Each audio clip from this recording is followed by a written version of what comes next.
The cult that I escaped nearly 9 years ago, the Exclusive Brethren, or the Plymouth Brethren Christian Church, is back in the news today, reporting on threatening behaviour of the members to anybody that dares to oppose their religion. The article is titled "A Decapitated Doll and a Prayer for My Death, the Many, Many Threats of the Exclusive Brethren." Michael Bachelard is known for the book that he wrote, Behind the Exclusive Brethren, and I remember when this book came out, we all received prayer meeting agendas to pray for the silencing, or which ultimately means the unalivement of. This is an example above of a threat that Michael received from a Plymouth Brethren member about the SA survivor that he was writing about. And we all knew within the religion of the person, and we knew that it was true. We knew what had happened and had been covered up. But we were still taught to despise and hate this person because they had portrayed us, the cult, in a bad light. Because that's just the way it is. You put the cult first before you put the truth. Last year, we saw One School Global under investigation by The Guardian. Now, One School Global is the cult, the Plymouth Brethren Christian Church, or Exclusive Brethren's own schools where only members are allowed to attend. But they do have teachers from outside because nobody is allowed to attend university. They've also set up a charity called the Rapid Relief Team, where members are expected to volunteer. Whilst the action of this, is great and might look like a great from the outside, as former members, we all understand why the Rapid Relief Team was set up, because we were there at the time, and we knew that it was being set up in response to the church, or the cult, almost losing their charitable status. And we all know how much that means to them because, tax breaks. The Brethren spokesman, Lloyd Grimshaw, who is an active member of the Rapid Relief Team, said in the article today, and I quote, "Women in our church run businesses, run houses, and run themselves ragged." And in classic Brethren fashion, he has told the truth to hide the truth. Lloyd is correct about one thing. The women do run themselves ragged. They're expected to cook, clean, have babies. So of course, there's only time for a handful that own businesses. Generally, it's the ones that don't have children that have the businesses or work, and the brethren will use them or showcase them. Women work. Women have equal rights.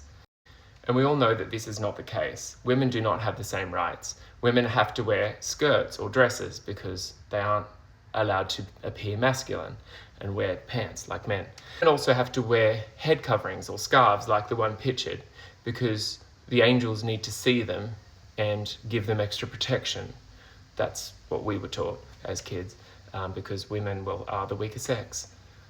I do believe that they are a doomsday cult. Bruce Hales constantly preaches that he will be the last leader and that the rapture, this pending saving, that Jesus will rapture his people out of this world as it goes to shit, and he will be the last one. So kind of similar talks to the Jim Jones scenario where, yes, they've not escaped to a commune in the forest, but who knows? They have their own shops and schools and only work for themselves. So, it's kind of one step away. The article also covers the fact that the Brethren believe in a royal system where the leader, Bruce Hales, is the king and those closest to him are princes and so forth. And again, Lloyd, in this article, refutes this and says this is absolutely not true. We're talking about God, you've got this totally wrong. Well, again, the truth to hide the truth. In my own experience, I used to work for the leader's son-in-law, in which multiple times I was reminded that I have married the royal family, as in the leader's son-in-law, so you have to respect me. And just to back that up further, here's a quote from the daily inspiration they send to everybody in their workplace, members only, where they are reminded or sent essentially propaganda from either current leaders or previous leaders. Again, all part of the brainwashing. I don't blame Lloyd getting that wrong anyway. There is so much to read and so much propaganda thrown at you. I understand he might have just, this one slipped. And just recently, a TikTok video that went viral with 2 Plymouth Brethren Christian Church members heckling a gay couple, just walking in the public, holding hands, saying that they shouldn't do it, calling them gay because, it's just not nice seeing gay people hold hands in public. And this one here admitted that he's married and he doesn't do it with his wife. That poor woman. I have my court case coming up next month, and if you've been following me for a while, you remember the post I made about the death threat that I received from a member. So Michael's article today is still current, still relevant. There are still members that are being threatened for speaking out against this homophobic, sexist, misogynistic cult, the Exclusive Brethren, or as they're now known, the Plymouth Brethren Christian Church.